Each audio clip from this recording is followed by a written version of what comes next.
નમસ્કાર મિત્રો, સ્વાગત છે તમારું એજ્યુસ્ટેશન ગુજરાતી યુટ્યુબ ચેનલના એક નવા વિડીયોની અંદર.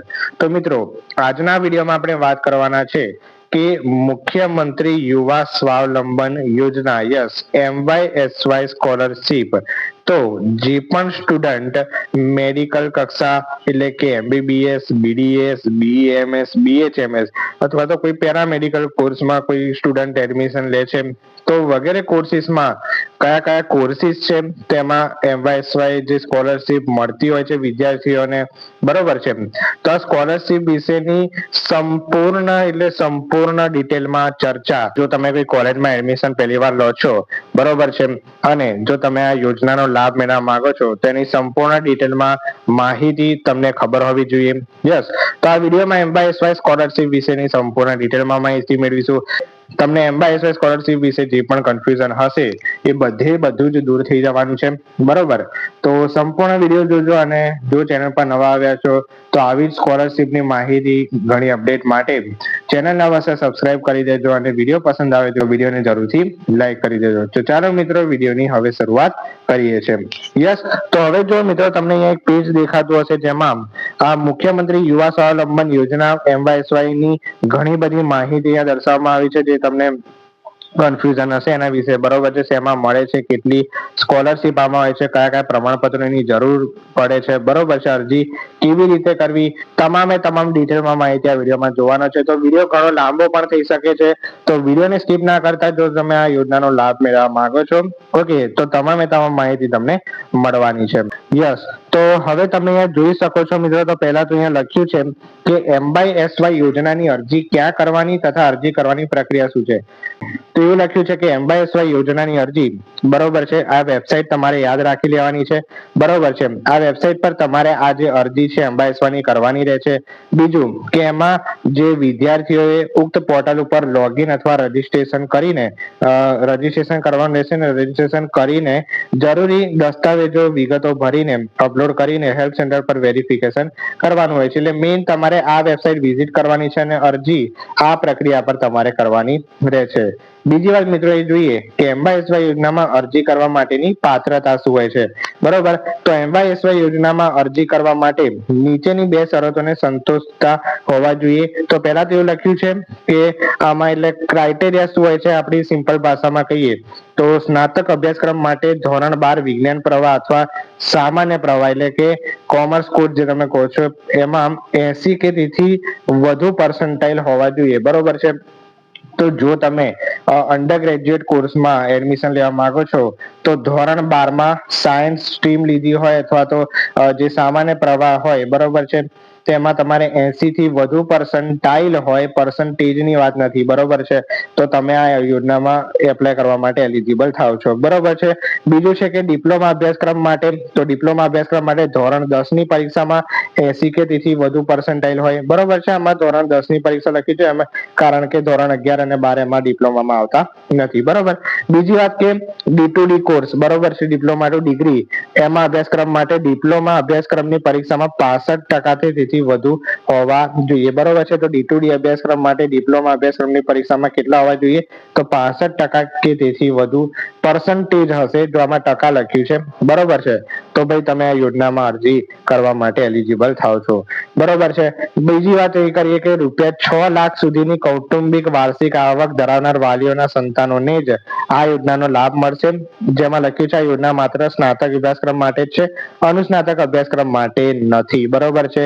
યસ, એટલે કે અંડર ગ્રેજ્યુએટ કોર્સમાં જે પણ સ્ટુડન્ટ એડમિશન લેવા માંગે છે ધોરણ 12 પછીના કોર્સમાં, તેમના માટે જ છે, બરોબર. બીજું કે વાર્ષિક આવક અહીંયા કીધું છે, તો તમારા જે પિતા હોય એની વાર્ષિક આવક 6 લાખ સુધીની અંદર આવી જોઈએ, બરોબર છે. 6 લાખ થી ઉપર હશે તો તમને આ યોજનાનો લાભ મળી નહીં શકે, બરોબર છે. યસ, તો આ ક્રાઇટેરિયા આપણે જોઈ લીધો. બીજી વાત અહીંયા એ થાય છે કે MYSY યોજનાની અહીંયા લખ્યું છે કે અરજી કોલેજના કયા વર્ષમાં કરી શકાય છે, બરોબર છે. તો એનો આપણે જો જવાબ જોઈએ તો લખ્યું છે કે પાત્રતા ધરાવતા વિદ્યાર્થીઓ કોલેજના ફર્સ્ટ યર એટલે કે પ્રથમ વર્ષમાં MYSY યોજના હેઠળ અરજી કરી શકે છે. જે વિદ્યાર્થીઓ શરત ચૂકથી અરજી કરવાનું ચૂકી ગયા હોય તેઓ કોલેજના કોઈ પણ વર્ષમાં અરજી કરી શકે છે. તેઓએ લોગિન અથવા રજીસ્ટ્રેશનમાં જઈને ડિલેડ એપ્લિકેશનમાં રજીસ્ટ્રેશન કરવાનું રહેશે. બરોબર, એટલે તમે ફર્સ્ટ યર જ્યારે કોલેજમાં નવું એડમિશન લીધું હોય ત્યારે પ્રથમ જ વર્ષમાં તમે આ જે એમ્બાયસવાય યોજનાનો છે એ લાભ લઈ શકો છો. બરોબર છે. જો ફર્સ્ટ યરમાં જો તમે અરજી કરવાનું ચૂકી જાઓ છો તો પણ તમારે કોઈ ટેન્શન લેવાની જરૂર નથી. તમે બીજા કે ત્રીજા વર્ષમાં કોઈ પણ વર્ષમાં આજે ડિલે એપ્લિકેશન લખ્યું છે, બરોબર છે, કરીને પણ તમે અરજી કરી શકો છો. ક્લિયર આટલી વાત? યસ. બીજું કે એમ્બાયસવાય યોજનાની રિન્યુઅલ સહાયની અરજી કેવી રીતે કરવી તથા એમ્બાયસવાય યોજનાની રિન્યુઅલ સહાયની પ્રક્રિયા શું છે?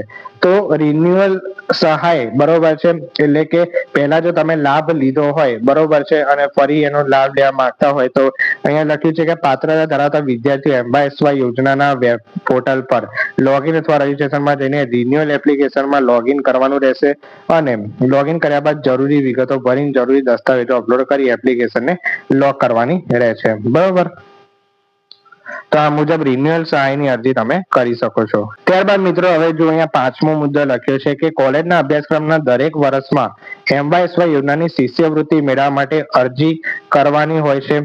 તો એમાં લખ્યું છે હા, કોલેજના અભ્યાસક્રમના દરેક વર્ષમાં એમ્બાયસવાય યોજનાની શિષ્યવૃત્તિ મેળવવા માટે અરજી કરવી પડે છે. બરોબર, એટલે જો તમારે આ યોજનાનો લાભ મેળવવો હોય તો દરેક વર્ષે તમારે અરજી કરીને એ સ્કોલરશીપ મેળવવાની થાય છે. ક્લિયર?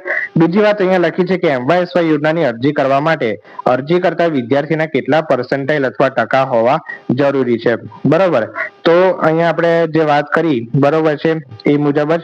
બરોબર, તો આગળ આપણે જોઈ લીધું. બરોબર, તો ધોરણ 12 વિજ્ઞાન પ્રવાહ અને સામાન્ય પ્રવાહમાં 80% હોવા જોઈએ અથવા એનાથી વધુ હોવા જોઈએ અને ડિપ્લોમા અભ્યાસક્રમ માટે ધોરણ 10 ની પરીક્ષામાં 80 કે તેથી વધુ પર્સન્ટાઇલ, D2D માટે 65% તેથી વધુ ડિપ્લોમા અભ્યાસક્રમમાં. ક્લિયર છે? યસ. પછી બીજી વાત, આ મેઇન, બરોબર છે, એમ્બાયસવાય યોજનાની સહાય માટે કયા કયા ડોક્યુમેન્ટ જરૂરી છે. બરોબર, તો તમે અહીંયા જોઈ શકો છો અને જો જરૂર લાગે તો આનો સ્ક્રીનશોટ પણ તમે આમાંથી લઈ લો, કારણ કે આ ખૂબ જ અગત્યનો મુદ્દો છે. બરોબર છે, આ તમારી જે સંપૂર્ણ સ્કોલરશીપની પ્રક્રિયા હોય છે એ ડોક્યુમેન્ટ પર જ આધારિત હોય છે. જો તમારા કોઈ પણ ડોક્યુમેન્ટમાં લોચા હોય છે અથવા કોઈ ગડબડ હોય છે તો તમને સ્કોલરશીપ મળવા પાત્ર પછી રહેતી નથી. એટલે આ બધા જ પ્રમાણપત્રો શાંતિથી જોઈ લેવા અને આ મુજબ તમારે આ જે એમ્બાયસવાય સ્કોલરશીપ જે છે એ અરજી કરવી. બરોબર, અને જો આમાંથી કોઈ પણ પ્રમાણપત્ર આમાંથી જો કોઈ પણ પ્રમાણપત્ર તમારી પાસે નહીં હોય અથવા તો જે દસ્તાવેજ અપલોડ કરવાનો રહી જાય છે, અરજી જે છે એ રદ થઈ શકે છે. બરોબર, યસ. તો ફ્રેશ એપ્લિકેશન માટે પણ અહીંયા ડોક્યુમેન્ટ આપ્યા છે અને જે રિન્યુઅલ અરજી કરે છે તેમના માટે પણ આ જે ડોક્યુમેન્ટ છે અહીંયા દર્શાવ્યા છે. બરોબર છે, તો આ તમારે ખાસ જોઈ લેવા અને એવું હોય તો અહીંયાને સ્ક્રીનશોટ લઈ લેવો કે જેથી તમારે આ જે બધા દસ્તાવેજ છે ભેગા કરી રખાય. બરોબર, બીજી વાત અહીંયા એ કરવા માંગે છે કે એમ્બાયસવાય યોજનામાં અરજી કરવા માટે કૌટુંબિક વાર્ષિક આવક મર્યાદા જે આપણે જોઈ લીધી 6 લાખ કે તેથી વધુ ના આવવી જોઈએ, 6 લાખની અંદર જ હોવી જોઈએ. બરોબર છે. એમ્બાયસવાય યોજનાની અરજી કરેલ છે પણ હજુ સહાય મળેલ નથી તો એ વિશેની જાણકારી ક્યાંથી મળે છે? યસ, તો ઘણા બધા વિદ્યાર્થીઓને અને વાલીઓને આ પ્રશ્ન હોય છે કે સર અમે એમ્બાયસવાય યોજનાની અરજી તો કરેલ છે પરંતુ સહાય મળતી નથી અને એ વિશેની જાણકારી ક્યાંથી મળે છે? તો ભાઈ એમાં તમારે પોર્ટલની વેબસાઇટ, તો એમાં પણ તમારે જે વેબ પોર્ટલ છે અહીંયા લખ્યું છે કે એમ્બાયસવાય યોજનામાં અરજી કર્યા બાદ વિદ્યાર્થીઓને દરેક તબક્કે SMS દ્વારા જાણ કરવામાં આવે છે. આ ઉપરાંત વિદ્યાર્થીઓ એમ્બાયસવાય યોજનાના વેબ પોર્ટલમાં સ્ટુડન્ટ સ્ટેટસમાં લોગિન કરીને તેની અરજીની સ્થિતિ જોઈ શકે છે. બરોબર છે, તો આમાં પણ ગભરાવાની કોઈ જરૂર નથી. સ્ટુડન્ટ સ્ટેટસમાં જઈને તમારી અરજી ક્યાં સુધી પહોંચી, જે એપ્લિકેશન સક્સેસ કરી કે નહીં, બરોબર છે, એ તમે જોઈ શકો છો અને આ રીતે તમે સહાય મળી છે કે નહીં એ પણ જાણકારી વેબ પોર્ટલમાંથી મેળવી શકો છો. ક્લિયર આટલી વાત? યસ. બીજી વાત એ કરીએ, ઓકે, યસ. તો તમે જોઈ શકો છો કે એમ્બાયસવાય યોજનામાં સહાય મળવાની જાણ લાભાર્થીને કેવી રીતે કરવામાં આવે છે? એમ્બાયસવાય યોજનામાં સહાય મળવાની જાણ લાભાર્થીને SMS દ્વારા કરવામાં આવે છે, બરોબર છે. ઓકે, તો સહાય મળી છે કે નહીં તો SMS દ્વારા જાણ થશે જે વિદ્યાર્થી અરજી કરી હશે એમને. ઓકે, બીજી વાત કે અરજી કરતા MYSY ની હેલ્પલાઇન નંબર કયો છે, બરોબર છે. તો હેલ્પલાઇન નંબર અહીંયા આપ્યો છે, તો એ તમે અહીંયા જોઈ શકો છો. તો કોઈ પણ તમારે ડાઉટ હોય કે આ અરજી મુદ્દે કોઈ તમારું રદ થયું હોય, બરોબર છે, અને તમારે કોઈ પણ જાતની કન્ફ્યુઝન હોય અથવા સહાય મળી ના હોય તો તમે આ હેલ્પલાઇન નંબર પર ફોન કરીને એની જે જાણકારી છે એ મેળવી શકો છો. આટલી વાત ક્લિયર? ઓકે, તો હવે મેઇન મુદ્દે એ જોઈએ કે MYSY યોજનામાં કયા અભ્યાસક્રમમાં કેટલી સહાયની રકમ મળવા પાત્ર છે. તો પહેલું તો છે ટ્યુશન ફી સહાય, બરોબર છે.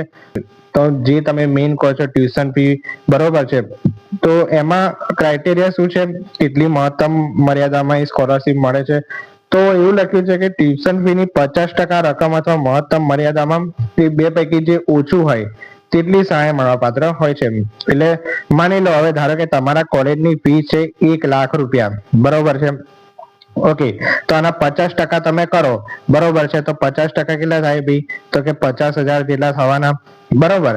તો અને મહત્તમ મર્યાદા કેટલી છે? ધારો કે મેડિકલ અને ડેન્ટલમાં કોઈ કોલેજ છે, બરોબર છે, હવે એની ફી છે 1 લાખ જેટલી, તો 50% રકમ થાય છે એની 50,000 જેટલી, અને મહત્તમ મર્યાદા કેટલી આપે છે એ લોકો? તો 2 લાખ રૂપિયા જેટલી, બરોબર. તો તમને જે અહીંયા લખ્યું છે તે પૈકી જે પ્રમાણે એ લખ્યું છે કે તે બે પૈકી જે ઓછું હોય તેટલી સહાય મળવાપાત્ર થશે, બરોબર.